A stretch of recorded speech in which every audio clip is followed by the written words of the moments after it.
Hey, Ryan Reynolds here for Mint Mobile. You know, one of the perks about having 4 kids that you know about is actually getting a direct line to the big man up north. And this year, he wants you to know the best gift that you can give someone is the gift of Mint Mobile's unlimited wireless for $15 a month. Now, you don't even need to wrap it. Give it a try at mintmobile.com/switch. Upfront payment of $45 for 3-month plan equivalent to $15 per month required. New customer offer for first 3 months only. Speed slow after 35 gigabytes if network's busy. Taxes and fees extra. See mintmobile.com. Ever find yourself bored or trying to kill time? We have finally found a solution for you. Royal Match. Don't believe me? Let's hear what people say.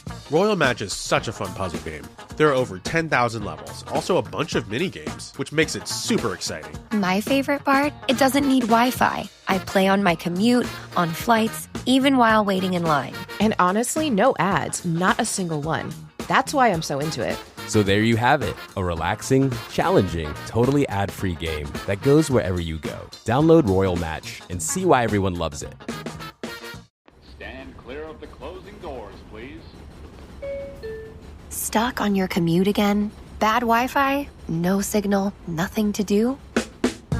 Time to make your ride a lot more fun with Royal Kingdom. It's a puzzle game that's relaxing, challenging, and works perfectly offline. With no ads and amazing graphics, every level feels fresh and satisfying. Each round only takes a few minutes, ideal for a daily commute or wherever you have a little bit of time. So download Royal Kingdom now on Google Play or App Store.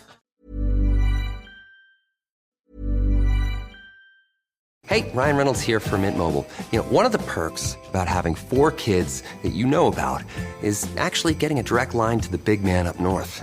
And this year, he wants you to know the best gift that you can give someone is the gift of Mint Mobile's unlimited wireless for $15 a month. Now, you don't even need to wrap it. Give it a try at mintmobile.com/switch.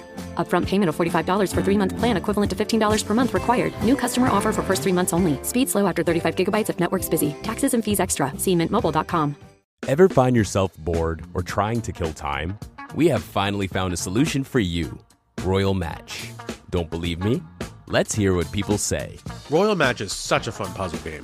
There are over 10,000 levels, also a bunch of mini-games, which makes it super exciting. My favorite part? It doesn't need Wi-Fi. I play on my commute, on flights, even while waiting in line. And honestly, no ads, not a single one. That's why I'm so into it. So there you have it, a relaxing, challenging, totally ad-free game that goes wherever you go. Download Royal Match and see why everyone loves it.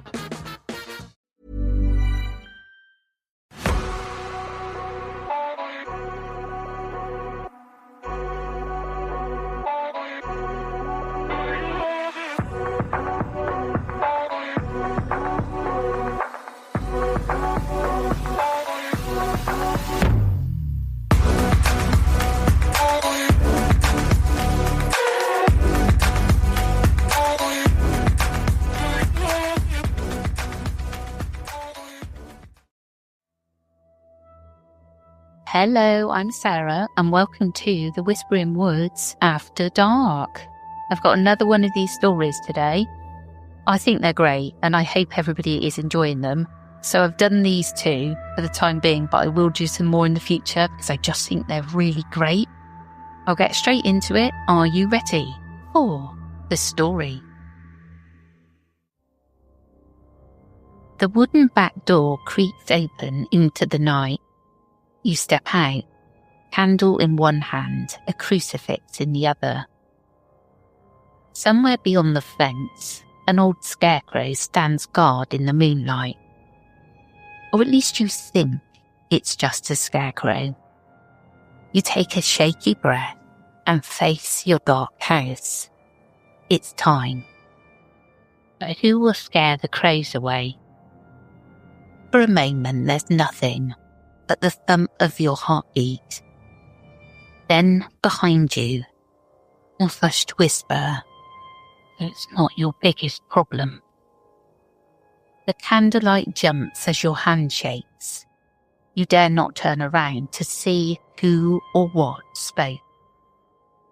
You clutch the crucifix to your chest and bolt for the door. The game has begun. And now something unspeakable is awake in the fields, waiting. The man in the field ritual is often compared to other notorious dangerous games like the Midnight Man or one-man hide-and-seek. It's part of the modern pantheon of occult challenges, usually with the same disclaimer: play at your own risk. The man in the field stands out because if you believe the law, completing it successfully doesn't just let you survive the night, it rewards you. In theory, you win a year of guaranteed good fortune and safety, in exchange for facing a presence of pure nightmare. High risk, high reward. No wonder some people can't resist the temptation. The Man in the Fields ritual is essentially a supernatural high-stakes game of close all the doors before the monster gets you. According to legend, the ritual must be performed at your home. Ideally, a secluded house with a backyard or a field beyond it. You'll be the only player, and you'll need a few specific items: a candle or a lantern. No electric lights. Those reportedly get mysteriously snuffed out. An analog watch or clock to keep time. And a crucifix for protection. Crucially, you also need one safe room in your house. A single door room, preferably empty, where you can hide if things go wrong. If you perform everything correctly, the reward is said to be 1 full year of safety from harm. The catch: the slightest mistake could cost you far more than the game is worth. Players are warned that failure may result in a face-to-face meeting with the man in the fields. And if that happens, well, let's just say he'll take something from you that you can't get ahead without. Now we'll break down the ritual's steps as it's described online. Begin after sunset, but before midnight. Most sources suggest starting around 9 p.m. for the best chance of success. Any earlier, and it won't work. Any later, and you'll run out of time. Ensure no other people are in the house or yard. You must be completely alone. Gather your supplies, the candle or oil lamp, matches or lighter, your crucifix, and the clock or watch. Your phone won't help you here. Electronics supposedly fail during the ritual. Identify your intended safe room.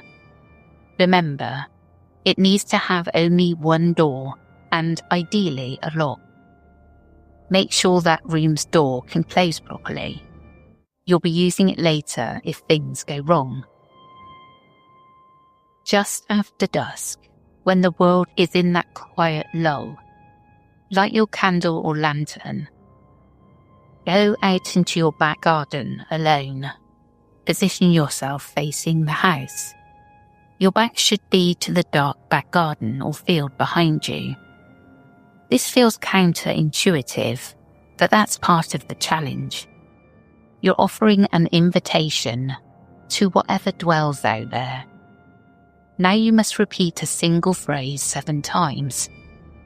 But who will scare the crows away? Say it quietly, almost a whisper.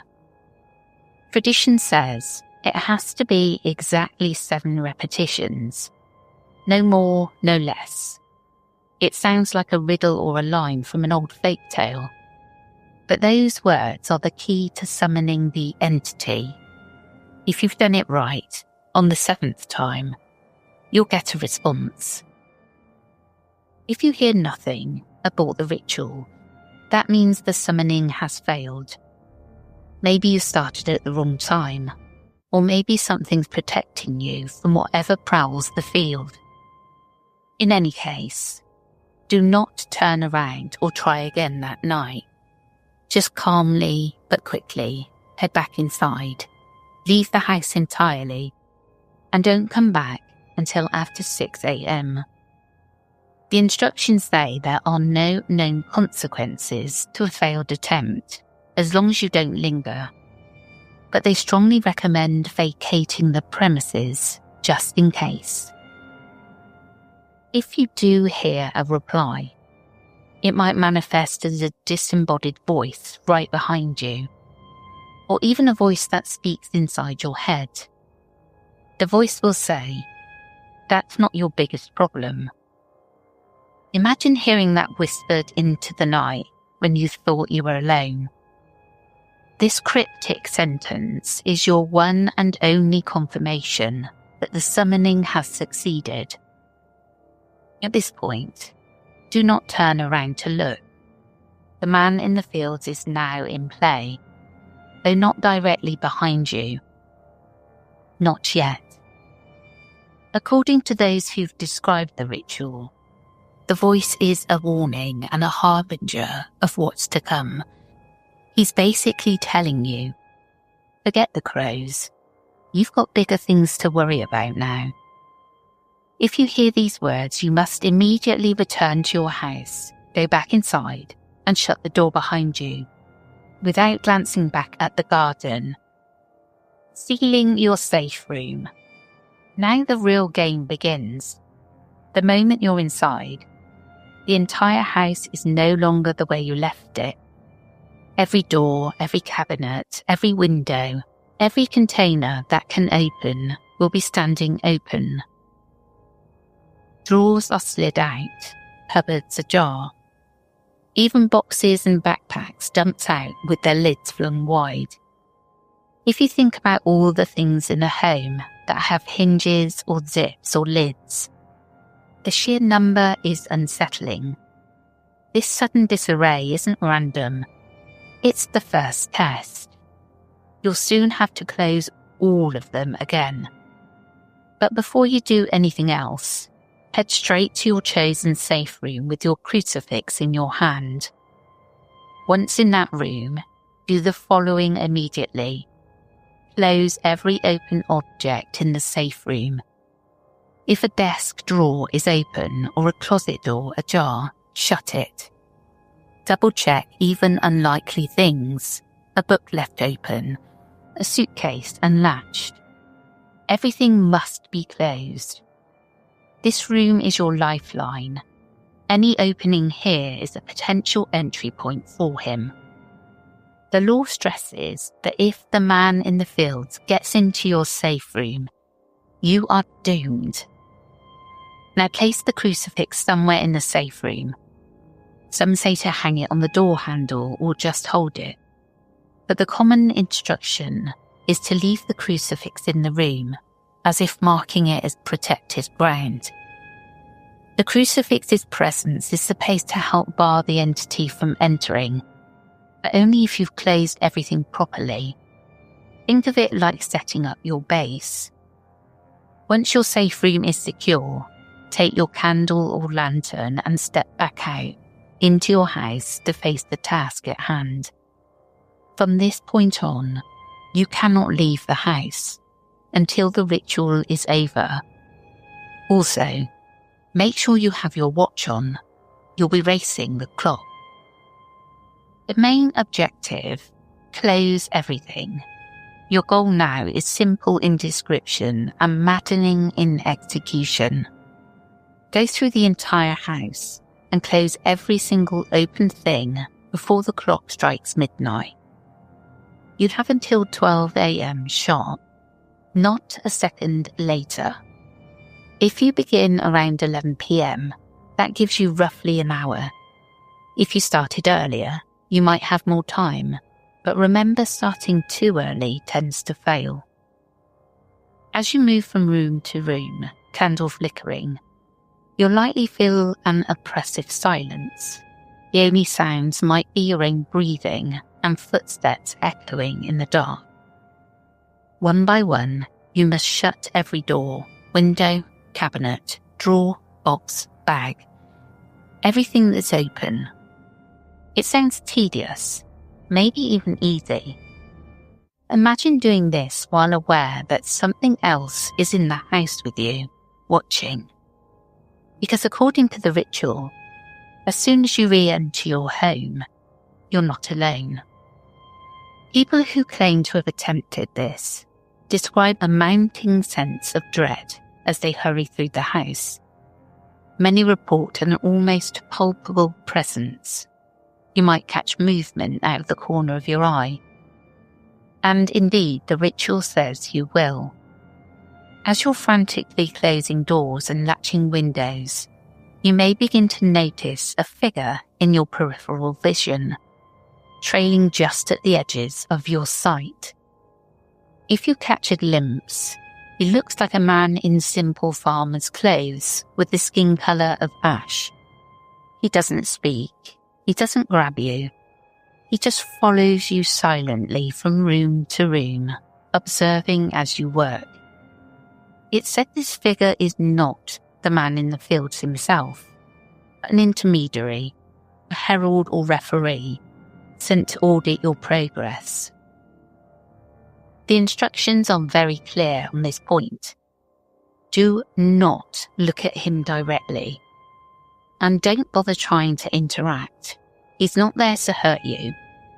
In fact, you're told not to fear the Ashen Man at all. There is one absolute rule during this frantic cleanup. Do not under any circumstances look out into your back garden or field.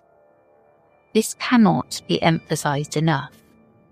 As you move around your home, no matter what you think you hear outside, a tap on the window, a rustling, maybe a whisper, don't peek out.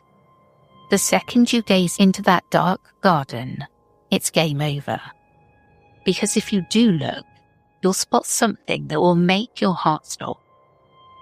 Out in the field, where there was nothing moments ago, you'll see a scarecrow staked in the soil that wasn't there before. A scarecrow, the ritual says, with limbs far too long to be human, skin pale and drawn tight over lanky arms and legs. Atop its shoulders sits a grotesque facsimile of a head, not a pumpkin or straw-stuffed sack like a normal scarecrow. A cow skull, empty eye sockets staring back at you. You'll notice in that petrifying instant that the scarecrow-like figure is missing its own human head. And that's when it will notice you. By giving it your gaze, you've alerted the entity you were trying to avoid. You've just seen the man in the fields, and the moment he knows you see him, he'll start to move. The scarecrow deity that hung limp on the post will climb down, unnaturally fast, and start sprinting straight toward the house, toward you.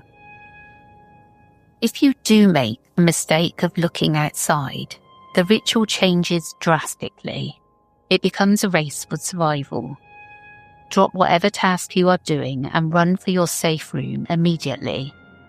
You will likely have at most 60 seconds before the man in the field reaches you. Don't waste a second of it. Sprint to the safe room, get inside and slam the door shut behind you. Lock it if there's a lock. Inside the safe room, there are two critical things to do in those final moments. Grab your crucifix. Hopefully you left it there as instructed. And double check that absolutely nothing in the safe room is open. Remember, if even a tiny drawer or window in that room is open, then sadly your sanctuary isn't safe at all. In ritual lore, an open object in the safe room breaks the protective seal, and the man in the fields will be able to enter instantly. And if he gets in, that's the end for you. There's no bargaining and no second chances.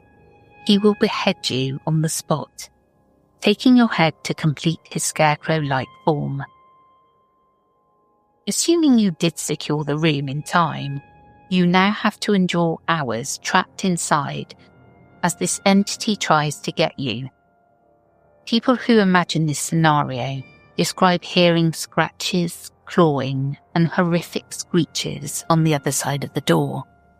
He will pound on the walls, perhaps even speak to you in that awful whisper, making threats or offering false promises of mercy if you just open up. You must not listen, no matter what he says. Do not open that door before 6 a.m. It's said that he cannot break the door down. He can only tempt or scare you into opening it. So grit your teeth, clutch your crucifix, and hold out until morning. It will be the longest, most terror-filled night of your life. But if you manage not to crack, the man in the fields will vanish at dawn's first light. At that point, the ritual ends. You'll have survived, but there is a cruel catch. Even though you lived to see morning, you lost the game by looking at him, so you don't get any of the promised rewards. If you don't see him, let's rewind to the scenario where you obeyed the cardinal rule. You never looked outside. You've focused, ignored any strange noises from the field, and managed to shut every door, drawer and window in your house for the stroke of midnight. If you pull that off, congratulations. You've done what few dare to do. With every latch clicked and every gap sealed, you can return to your safe room one last time. The instructions then say to perform one final act. Go to bed and close your eyes. Yes, after all that adrenaline, you're supposed to lie down in the safe room or wherever you choose to sleep, and force yourself to sleep in total darkness.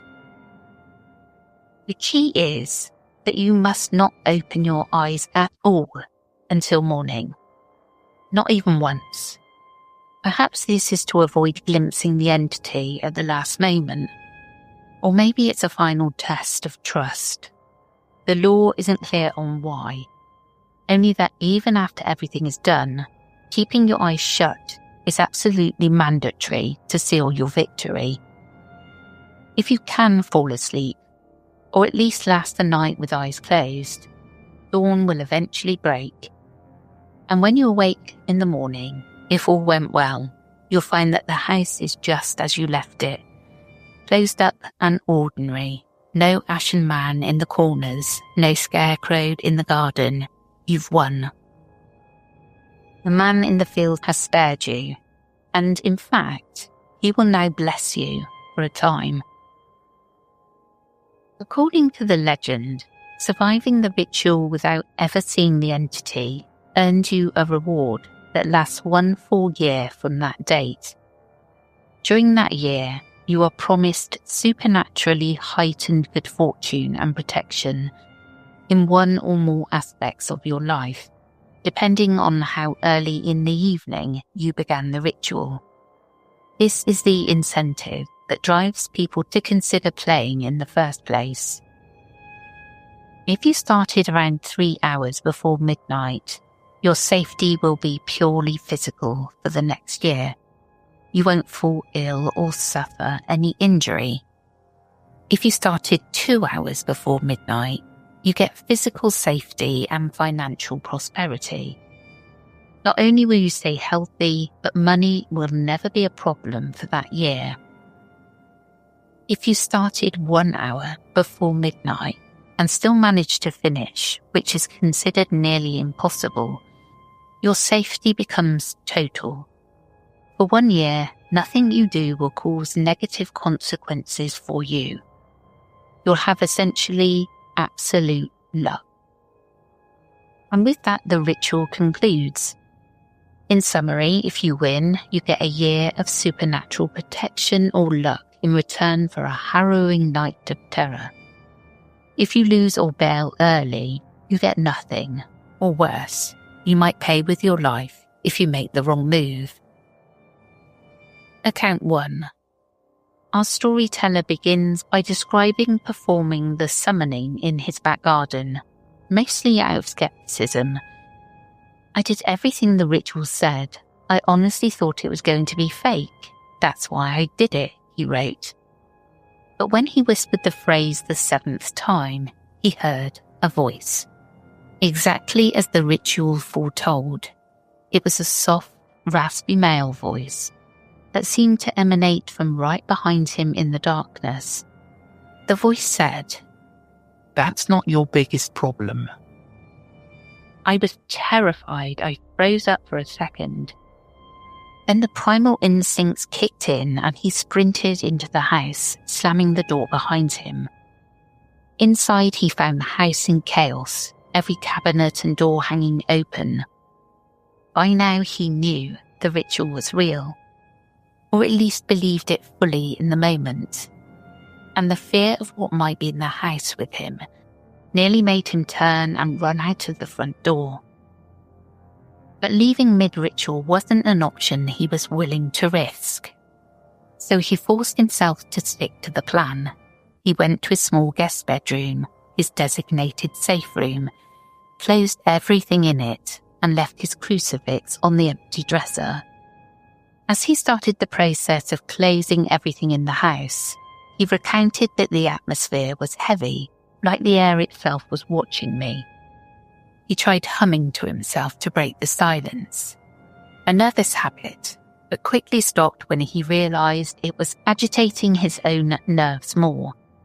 In the kitchen, while shutting every cabinet, he became aware of a figure standing just at the edge of his vision. It was the ashen-skinned man, observing quietly, as the legend describes. The poster noted that he never saw the figure head-on. He stayed in my peripherals like he was always at my side. I couldn't get a clear look. I didn't want to. At one point, out of the corner of his eye, he thought he saw the figure smile at him, as if amused by his frantic efforts. Remembering the ritual's warning, he kept his eyes down and continued closing things, heart pounding. The user did something clever before starting. He'd made a mental checklist of all the openables in his house. He went methodically room by room, ticking off every item in his head. He managed to close everything with a few minutes to spare, except, in his account, one thing almost tripped him up.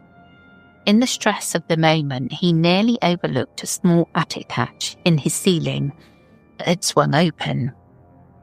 It wasn't in his initial checklist. As he tells it, he was heading to his safe room when he felt a cold draft and realised the attic door above the hallway was ajar. The ashen referee figure was reportedly standing beneath the attic, as if deliberately drawing attention to it. Panicked, he dragged the chair over, climbed up to shove the attic hatch closed, and in doing so, accidentally caught a glimpse through a high window facing the backyard. Just for a split second, he saw the field behind his house. His description: I saw a shape out there, taller than any man, like a scarecrow come to life, with a skull head. It was just standing in the field. I don't know if it was looking at me. It had no eyes, but it knew I saw it. In that instant, dread flooded him. He slammed the attic door, jumped off the chair, and ran to the safe room as a new sound erupted. The distant slam of a screen door outside, then heavy footsteps thundering across his back porch. The man in the fields was coming. He locked himself in the safe room and literally threw himself against the door for good measure. Moments later, something collided with the door from the other side, shaking it violently. The next few hours became a personal hell for this individual. He wrote that the entity outside the door scratched and pounded relentlessly, and the voice, no longer a whisper, but a grotesque snarl, began speaking to him. It mocked him for being a coward, taunted him with sing-song threats. I just want to show you what's in the field. Let me in. At one point, the voice mimicked a woman's voice crying for help, as if trying to trick him into opening the door. He understood it was a ploy and never gave in, but he admitted the psychological torment was nearly unbearable. The crucifix in his hand was his only comfort. He clutched it and prayed under his breath while the thing outside went through cycles of rage and cajoling. At some point, sometime after 3 a.m., the noises stopped. The voice fell silent. He described an even more frightening scenario. The quiet. The silence was worse in a way.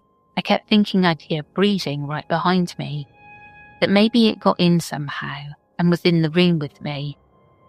It wasn't, thankfully, but he was so on edge that even though things had gone quiet, he did not dare emerge. He stayed barricaded against that door until the first rays of dawn peeped through the covered window. Only then, as light filled the safe room, did he finally unlock the door and creep out. The house was exactly as he left it post cleanup. All doors shut, no sign of forced entry. The back door, which he knew he had closed and locked, was standing wide open. Perhaps the entity departed at daybreak, leaving the door open on its way out. In the garden, there was nothing to be seen. No scarecrow, no man. Just an empty, quiet field. He had survived the night. Because he accidentally looked outside, he understood that he had lost the game. True to the ritual's promise, there was no reward waiting for him. Only trauma. He noted wryly that he had a string of bad luck in the weeks following, though who's to say if that was supernatural or just stress-induced error. He ended his post warning others not to underestimate this ritual, saying he initially thought it was fake, but now truly believes something malevolent answered his summons. His closing words, "I got away with my life, and that's it. Next time you want to be safe for a year, just buy a security system. Don't do this." Not everyone's story is one of abject terror. On a paranormal forum, I found a discussion where one member claimed to have tried the man in the fields ritual multiple times, in an almost scientific spirit of inquiry. The person was a self-professed skeptic who believed the ritual was a psychological experiment rather than a true supernatural event. They were curious if the intense instructions could induce hallucinations, or if environmental factors, like being alone in the dark with a candle, would play tricks on your mind. Over a period of months, they attempted the ritual in different locations, at a friend's farmhouse, at an old family property, even at a disused building where they worked security. Each time, they followed the steps to the letter. Their findings were mixed, but intriguing. On attempt number 1 at the farmhouse, they heard nothing at the invitation stage, no whisper at all. They eventually gave up and called it a failure. On attempt 2, at a different site, they did hear something, a distant voice or sound after the 7th, "Who will scare the crows away?" They weren't sure if it said the phrase, or if it was just a noise carried by the wind. To be safe, they proceeded with the ritual. They noted that while closing everything, they never saw any ashen man or ghostly figure, but they admitted to feeling not alone. In one empty corridor, they felt a fleeting sensation that someone was walking behind them, but when they turned, of course, no one was there. They completed that run without incident, never seeing the scarecrow or needing the safe room. They didn't report any particular stroke of luck afterwards, but they also didn't suffer harm. What's fascinating is that this individual tried yet a 3rd time, at which point something happened that made them quit for good. On the 3rd go, they made a mistake. They lost track of time and hadn't finished closing everything by midnight. According to the rules, midnight is the cutoff. You lose if anything's still open. They said as the clock hit 12, they were standing in their living room in front of an open china cabinet. In that moment, they felt a presence directly behind them. They described it as that feeling when you suddenly know someone is inches from your back. The hair on their neck stood up. They froze, afraid to even turn their eyes sideways. It felt ice cold behind me, like a door open in winter, they wrote. I didn't see or hear him, but I knew he was there. In a surge of courage or panic, they dashed for the safe room, the first and only time they had to use it.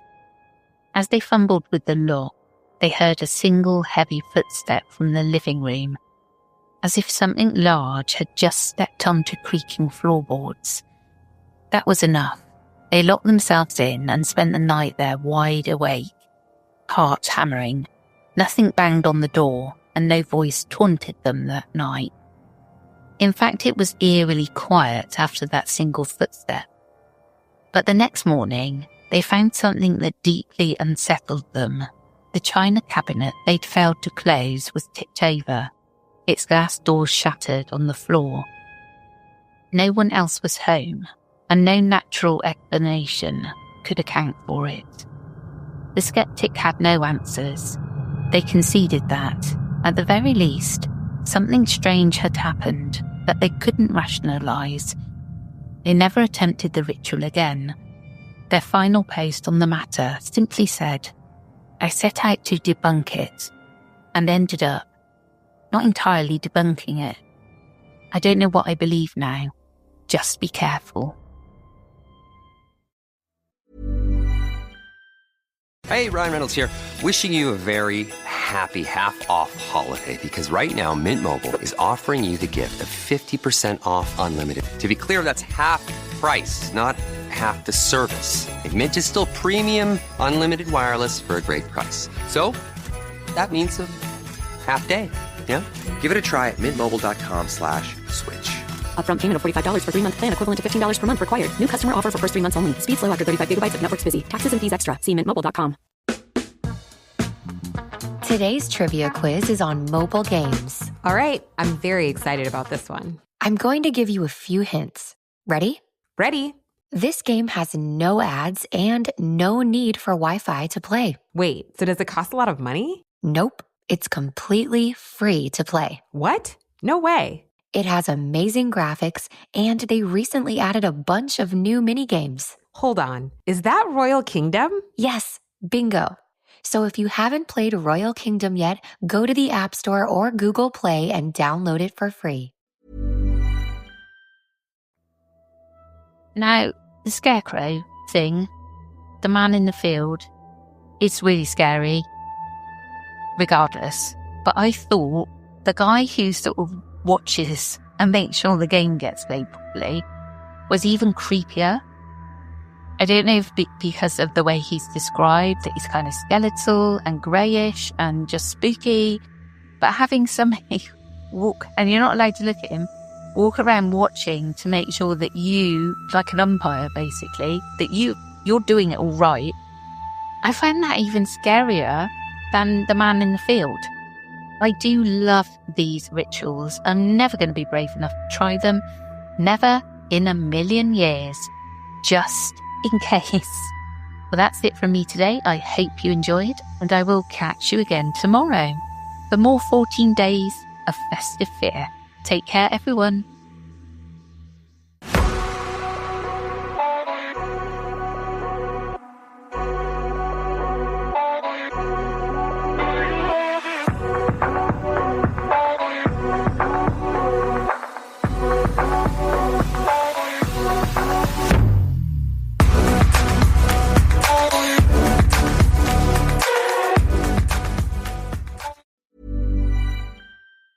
Blood donation is now more inclusive. More people are able to donate blood with the American Red Cross through FDA guidelines that eliminate eligibility questions based on sexual orientation. The Red Cross celebrates this historic change and welcomes those who may be newly eligible to donate blood. There's a place for everyone in the mission of the Red Cross. The Red Cross is committed to achieving an inclusive blood donation process that treats all potential donors with equality and respect while maintaining the safety of the blood supply. Join us and help save lives. To learn more and make your appointment to donate blood, visit redcrossblood.org/LGBTQ. That's redcrossblood.org/LGBTQ. Stuck in a dinner rut? Let Cook Unity handle dinner with chef-crafted meals delivered right to your door. Cook Unity makes it easy with new menu drops, weekly recommendations, and a growing community of award-winning chefs. Plus over 400 flavorful meals for every palate. Shake up your meal routine. Go to cookunity.com/mealtime50 or enter code mealtime50 before checkout for 50% off your first week. That's cookunity.com/mealtime50. Weight Watchers now offers access to affordable GLP-1s. Weight Watchers has everything I need, from weight loss medications to nutrition support and help with my side effects. With our program, our members are losing more weight with expert nutrition and side effect support. Weight Watchers prescribing GLP-1 medications, it's been life-changing. Better results, expert support, lose more weight, make it last. Get started today for as low as $25 at WeightWatchers.com.